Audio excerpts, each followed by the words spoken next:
Esta semana la presidenta Michelle Bachelet anunció una serie de medidas de probidad y transparencia, las que incluyen, entre otras cosas, mayores estándares para las autoridades políticas, el fin a los aportes reservados y el término de la reelección indefinida de autoridades.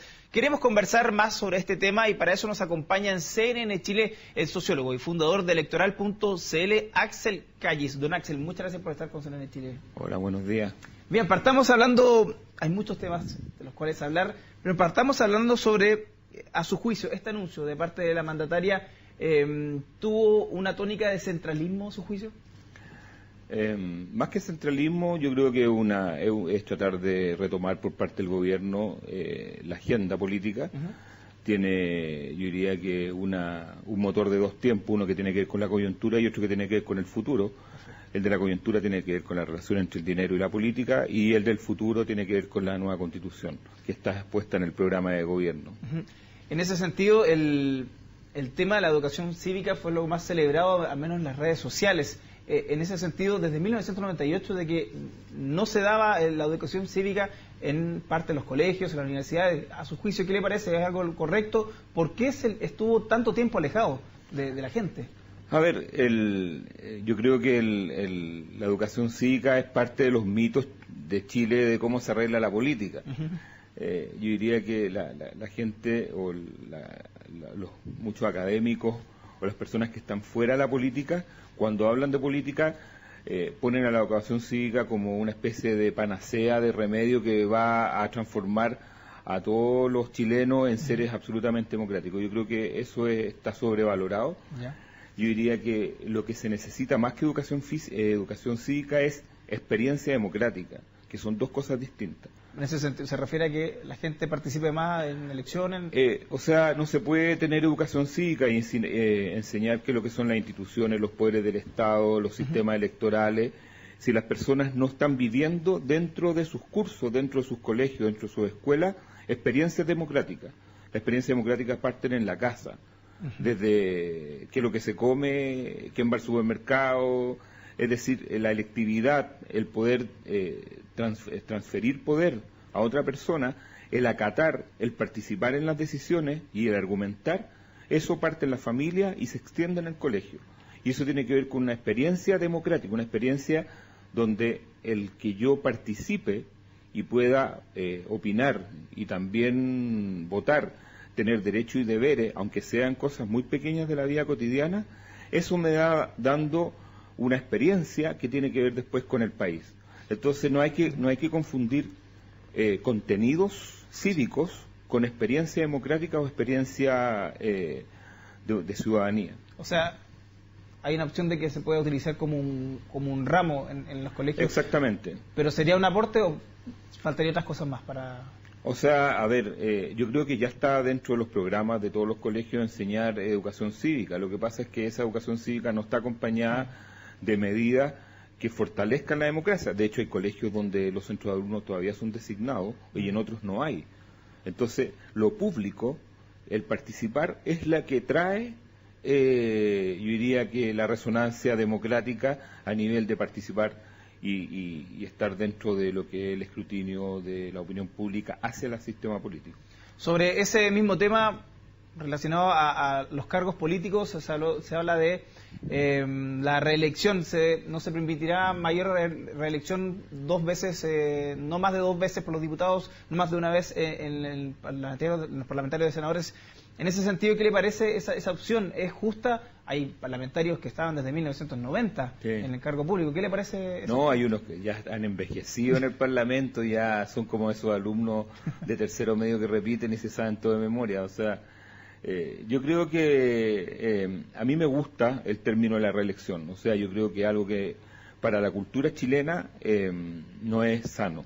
Siempre ponen como contraargumento que las personas tienen derecho a elegir, entonces está el derecho a la elección versus la reelección con tope. Yo creo que es sano.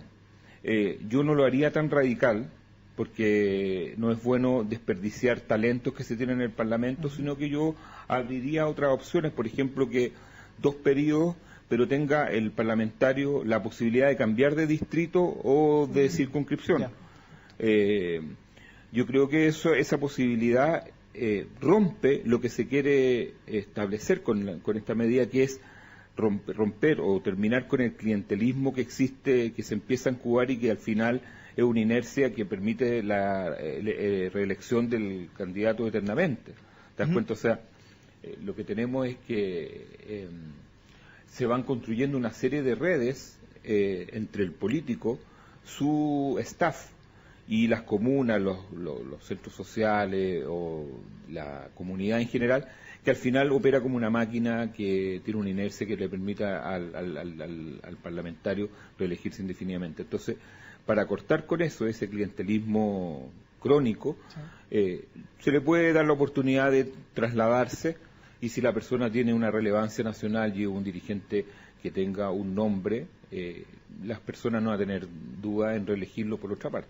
Mayores fiscalizaciones, también se habla del fin a aportes reservados, pero justamente el tema de los candidatos parlamentarios se va a aumentar la cantidad de senadores y también de diputados. ¿No le parece extraño en ese sentido de que va a aumentar mayores candidatos, pero van a tener muchas nuevas caras? ¿Tendrán los partidos políticos nuevas caras, suficientes caras para poder postularla al Parlamento? Si hay algo que no le faltan a los partidos políticos son caras. Siempre. Pero, ¿cómo se sustentan si ya va a haber menos dinero para poder financiar las carreras políticas? Eso en teoría, porque no solamente el dinero es lo que hacen las carreras políticas o la posibilidad de elegirse. Lo que yo creo es que cuando se diseña esta relación de política y dinero, se tiene en la mente por parte de la comisión presidencial, ¿sí?, más al elector urbano santiaguino que al elector de regiones. Las variables, las razones por las cuales las personas votan en otras partes no tienen que ver con el copamiento y saturación de las calles de paloma y gigantografía. En regiones las personas... Santiago se tapan. Exactamente.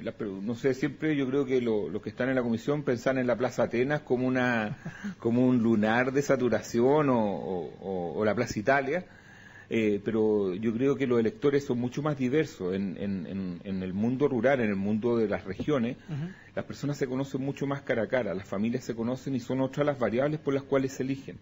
Entonces, en ese sentido, yo creo que las propuestas atacan a un modelo mucho más santiaguino que regional o de país. A mí me habría gustado ver, por ejemplo, propuestas en el ámbito de las personas que son dueñas de unos fondos gigantes donde los electores viven adentro. Ahí hay poco. O fábricas que tienen una importancia, o packing que tienen una importancia gigantesca en ciertos distritos, es decir, ejes productivos. O alcaldes que están todos relacionados en un pueblo pequeño, en un distrito muy muy pequeño pero extenso. Entonces, si vamos viendo, yo creo que las medidas son súper apropiadas, pero están vistas como un elector urbano de Santiago y que supuestamente se informa por la calle. Yo diría que el elector... Sin ver a veces el candidato de manera personal. Claro, o sea, yo diría que a nivel de regiones, por eso yo diría que es totalmente distinto. Es absolutamente distinto. Las personas han escuchado hablar de los candidatos mucho antes de que estén en la calle. Claro que sí. Sobre la Constitución, sin duda se robó el discurso de la mandataria, quizá inesperado para algunos, pero Chile está apto para un cambio de Constitución después de 25 años. A ver. ¿Está preparado más que nada? A ver, yo creo que los países no es que estén aptos o no aptos, los países merecen siempre tener una constitución que nazca de la propia soberanía popular. Entonces no es un tema de ser maduro o no ser maduro, no es como a esta edad puedo fumar o puedo tomar. Yo diría que tiene que ver con la capacidad de los propios pueblos de generarse su instrumento de relación con la política y el Estado y las instituciones. Yo diría que el anuncio va en la dirección absolutamente correcta, no obstante, como ya lo han indicado varios analistas, columnistas, deja en la incertidumbre la forma de cómo esta... Se ha criticado mucho el mecanismo. Es que no hay mecanismo. Se critica mucho, por ejemplo, la Asamblea Constituyente. Claro, lo que pasa es que dice que va a haber una una especie de momento constituyente, sí, pero que no una asamblea. Entonces, y habla de cabildo, de distintos tipos de reuniones. Cuando uno lo ve así, en el aire, uno dice, bueno, esto es una especie de focus group nacional donde le vamos a preguntar, pero sin hacerlo vinculante, es decir, obligatorio hacia el Estado de recoger. Si es por eso, yo creo que es una mala broma. Es decir, no vamos a hacer un ejercicio país, contratar una empresa gigantesca que organice 200 asambleas y votaciones para que después los resultados queden ahí tirados y no obligue a nada. Por eso yo creo que falta todavía la metodología de cómo hacer esto. Yo creo que no hay que ponerse ansioso, vamos paso a paso. Y estoy seguro que esto lo que hace es abrir una oportunidad para que los partidos, los dirigentes y los movimientos ciudadanos ejerzan una presión para lograr una asamblea constituyente. Sí. Es decir, yo diría que la presidenta lo que hace, lo deja ahí y va a ver ahora quién hace más fuerza y para dónde se va la bolita, si se va hacia el lado de la asamblea constituyente o si se va a los mecanismos ya de tipo institucional como parlamentario o legislativo. Para finalizar, don Axel, está anunciado que en septiembre comienza todo este proceso constituyente, pero en temas de tiempos, de plazos, se habla incluso de 2, 3 mandatos más para que llegase a terminar la Constitución. ¿Es real, a su juicio, ocurrirá así? A ver, normalmente los plazos en la política tienen que ver con la voluntad política. Perfecto. Y con el sentido de urgencia. Yo diría que hacer una Constitución democrática no es algo que nos va a llevar 12 años. Yo diría que lo mejor en este caso es ponerse un plazo, un plan, e ir ajustando las distintas instancias. Si va a haber asamblea constituyente, debería haber un plebiscito, y organizar un plebiscito no cuesta nada. Es decir, recordemos que el año 88 hubo un plebiscito, y luego de un año hubo otro. Y el otro plebiscito, el de las reformas constitucionales, no sé si... tú eras muy joven, me da la impresión. Pero sí tenía unos 2 años.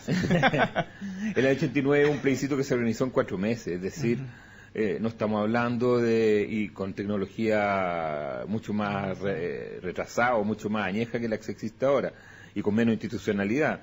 No, hoy en día el tema de los plebiscitos de organización no es el punto. Esto se puede hacer rápido.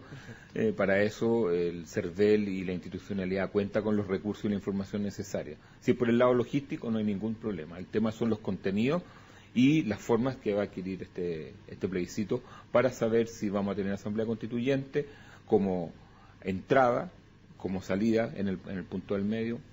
Es la incertidumbre. Perfecto, don Axel. Queremos agradecerle por habernos acompañado acá en CNN Chile. Muchas gracias a ti. Bien, con esto nosotros vamos a una pausa y ya volvemos con más noticias acá en Primera Edición.